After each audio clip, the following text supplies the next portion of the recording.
Hello students, today we are going to study about the River Valley Civilization, Egyptian civilization in history.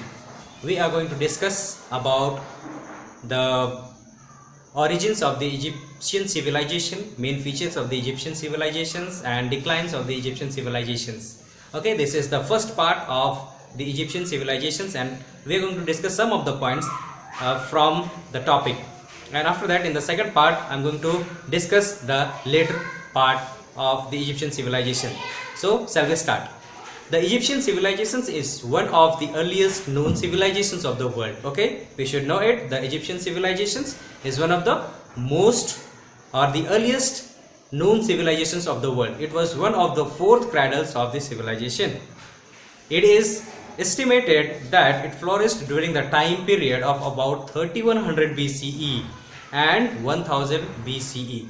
Like all the other cradles of civilizations, the Egyptian civilizations too had its own distinct features.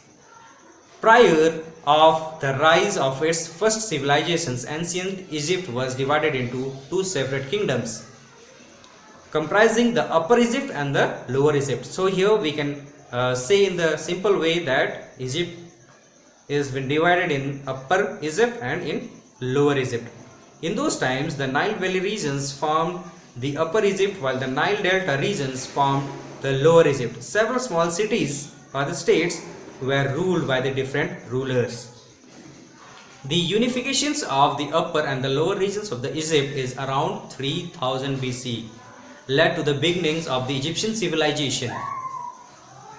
Ahamira or Menes or Narmer was the first pharaoh or king of the United Kingdom of Upper and Lower Egypt. So here the person who ruled or the king who ruled, the pharaoh who ruled was the Ahamina or Menes or Narmer. He was the first pharaoh of the Egyptian civilization who ruled in Egyptian civilization. Now we are going to discuss about the sources. We came to know about the Egyptian civilizations from the archaeological excavations, inscriptions and official documents. These have helped us to reconstruct the history of Egypt. So here it says that the Egyptian civilizations from the archaeological, we all know the people who writes the history or they found out about the history are known as the archaeological, and these peoples they found out about the history of Egypt. About the civilizations we are going to discuss. It says that the Egyptian civilizations has been broadly categorized into three different parts of the basis of excavations, inscriptions and official documents discovered.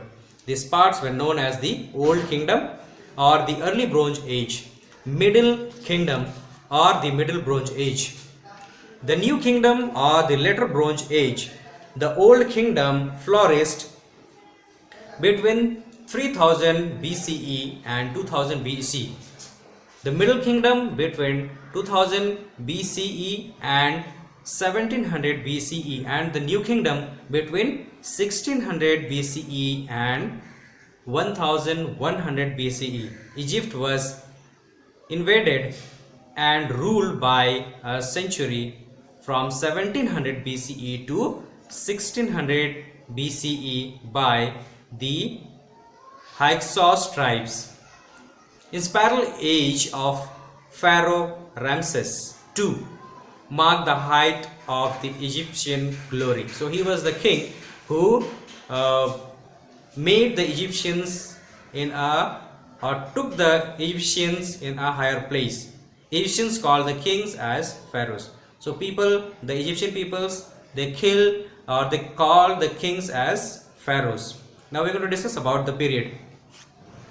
Its period of decline started about 1000 BCE with the collapse of the New Kingdom and ended with the death of Cleopatra VII in about 30 BC. This period saw many repeated period or inventions by the Babylonians or the Assyrians, Persians and finally Alexander the Great. Alexander found the city of Alexandria in Egypt. which later on because the greatest civilization or the cultural center of the ancient world. During this reasons of uh, Ptolemy.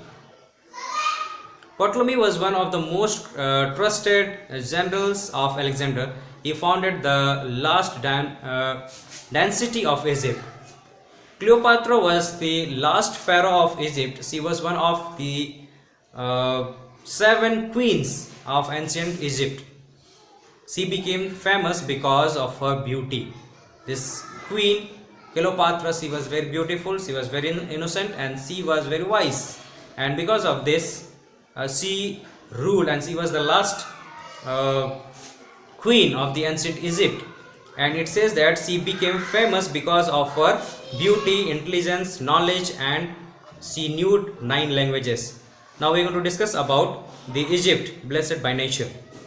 Nature has endowed Egypt with some special features which helped in it to flourish.